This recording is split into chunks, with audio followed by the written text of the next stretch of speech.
Pollicione alzato di Rago, si comincia, pallina per Berta Tarrida, giù per Taccardi, poi dentro a cercare la macchia, la chiusura di Orsato, ancora la Polla, può andare la Spagnola, si accentra, poi trova Taccardi la deviazione volante, ora di Valdagno è un 2 contro 2 con Orsato, un po' di spazio, lo prova, bassa, poi non riesce con Valdagno che magari c'è un po' più il pallino del gioco. Matera si affida a queste palle dentro come questa, mentre c'è l'abbraccio di Cestonaro, il rigore del fischio di Rago arriva in questo momento, poi Maniero, il blocco di La Polla, va alla numero 7, la lascia lì il capitano e poi gancio violino, pallina sotto la traversa, 1-0 Matera. Il gol è di Capitan La Polla che dunque sbaglia il rigore, ma il primo costruiamo, riparte il contropiede con Ghirardello, poi Meneghello mostruosa, alza la spallina, dice di no, 1-0, poi occhio perché ora è Luisa La Macchia in testa a testa, La Macchia fuori, Zarantonello,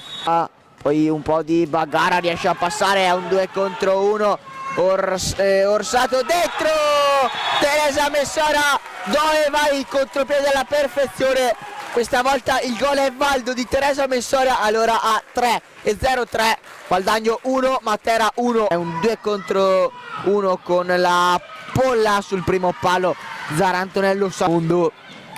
poi dentro Ferronato, il miracolo di Sara Zarantonello, ancora Tarrida, spazio dentro, palo di Sfera, poi Orsato, eccolo qui, 10° fallo, si aspetta il fischio di Rago, parte ora,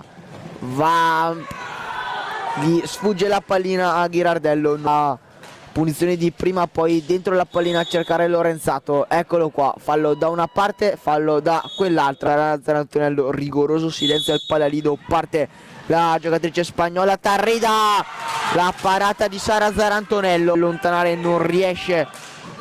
dentro Tarrida, la steccata a tiro di rigore,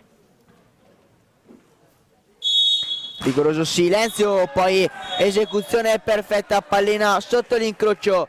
Valdagno 1, Matera 2, il gol è della bomber Luisa La Macchia.